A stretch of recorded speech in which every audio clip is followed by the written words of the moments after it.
जुलाई 2016 में इन परिवारों की, इन मकानों की संख्या 418 हो गई। अब ये कब्रिस्तान मुर्दे दफन करने के लिए बनाया गया था, ना कि इनके परिवार को एक कॉलोनी बसाने के लिए।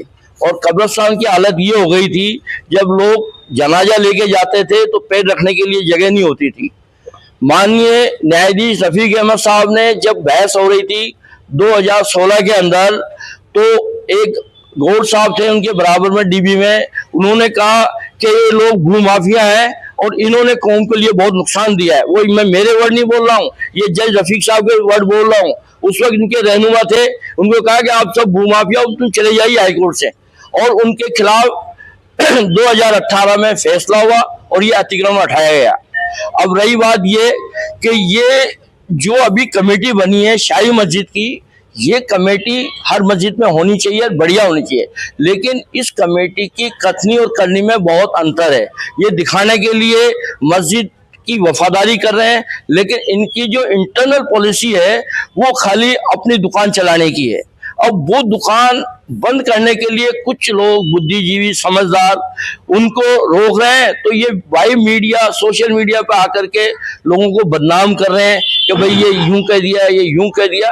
हकीकत ये है कि इनके जो है नीयत इनकी साफ नहीं है। अभी कुछ महीने पहले इन्होंने एक कमरा बनाया वहाँ इमाम साहब की रिहाइश के लिए।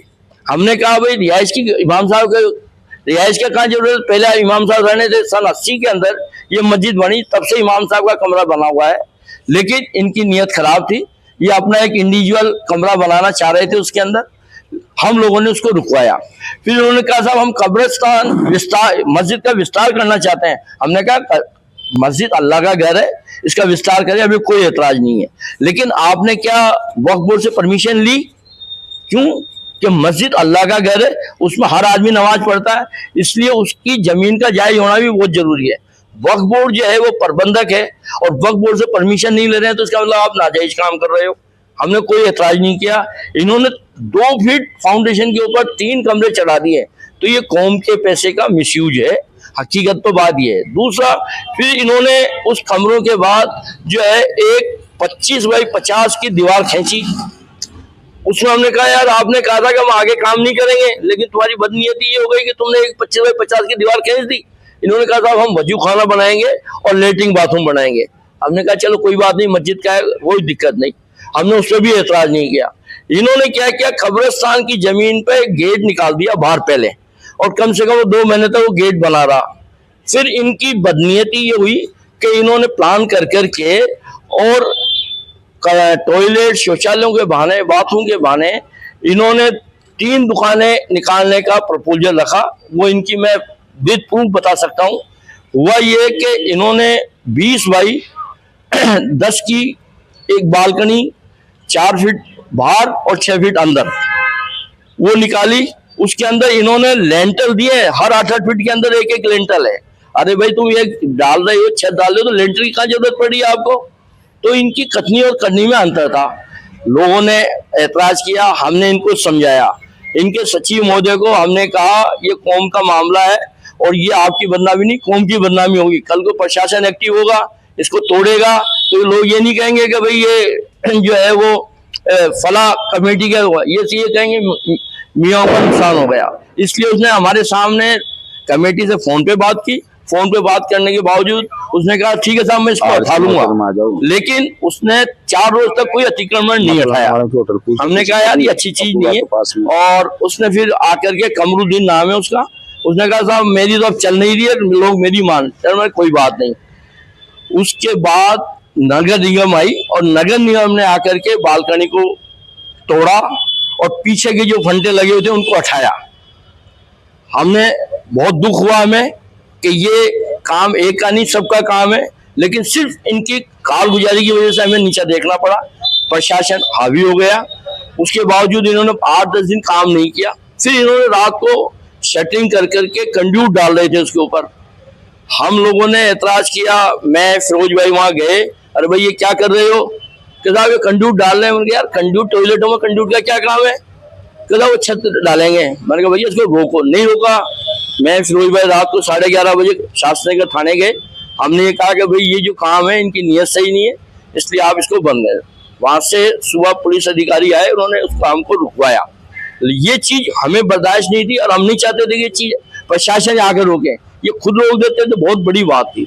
लेकिन इन लोगों की कथनी और करनी में फिर ये लोग जो है कमेटी को भी बदनाम करना चाहे और जो जिम्मेदार लोग हैं उनको भी बदनाम करना चाहे, तो ये बदनामी और ये हठधर्मिता, ये चालाकी लंबे नहीं चलती है। कौन से मैं एक ही निवेदन करूंगा कि वो इनके बहकाए में नहीं आए। कतई अगर किसी भाई को कोई एतराज है, मेरे से फौजी भाई से विद प्रूफ विद डॉक्यूमेंट्स आकर के चेक कर लें और सब चीजें हम बताएंगे आपको। जो बता रहे हैं ना वो ऑन रिकॉर्ड है, ये नहीं कि हम रसी करें, पूरी दस्तावेज है सारा। जब भी एक्टिव हुई कमेटियां, उनके क्या डिसीजन हुआ 2018 में ये अतिक्रमण हटाया गया और ये अतिक्रमण हटाने के बाद हमारे माननीय विधायक उस वक्त नहीं थे, लेकिन उनकी एक दिली तमन्ना थी कि इस कब्रिस्तान का विकास किया जाए। पहले लोग जो है लालटेन लेकर के रात को जाते थे मुर्दा दफनाने के लिए, क्यों जंगल में होते थे, लालटेन मिलती नहीं थी, मस्जिदों के अंदर होते थे। माननीय विधायक ने 2020 और 21 के अंदर 25 लाख रुपया एमएलए फंड से दिया और इसका डेवलपमेंट किया। उसके बाद उन्होंने 1 करोड़ 35 लाख रुपया कब्रिस्तान विकास के नाम से एमएलए कोटे से नगर निगम के थ्रू देकर के काम करवाया, जिसमें बच्चा कब्रिस्तान प्लस ये वॉकवे और ये लाइट, हाई मास्क लाइट जो पूरे कब्रिस्तान में फैली हुई है, वो सब एमएलए कोटे की लगी हुई है। हम लोग ये नहीं चाहते, हम कोई एमएलए साहब के स्पोकमैन नहीं है, सुन लो आप, लेकिन हमारे नबी करीम सल्लल्लाहु अलैहि वसल्लम का एक फरमान है कि जो इंसान आपकी मदद करता हो, आप पे एहसान करता हो, उसका शुक्रिया अदा करें। तो हम जो है उनका तहे दिल से शुक्रिया अदा करते हैं, उनके जज्बे को सलाम करते हैं और लोगों को एक आजीजाना दरखास्त है, हाथ जोड़ के दरखास्त है, इस कब्रिस्तान को आप अपना पॉलिटिकल बैकग्राउंड मत बनाइएगा। ये अल्लाह की मलकियत है और इसको अल्लाह की मलकियत ही रहना दो। कहीं सियासत करनी है तो और कहीं प्लेटफॉर्म ढूंढिए, वो उसको जाइए आप। और किसी भाई को कोई एतराज हो तो वो आप मेरे से संपर्क करें, डॉक्यूमेंटली मैं आप उनको जवाब दूंगा। शुक्रिया।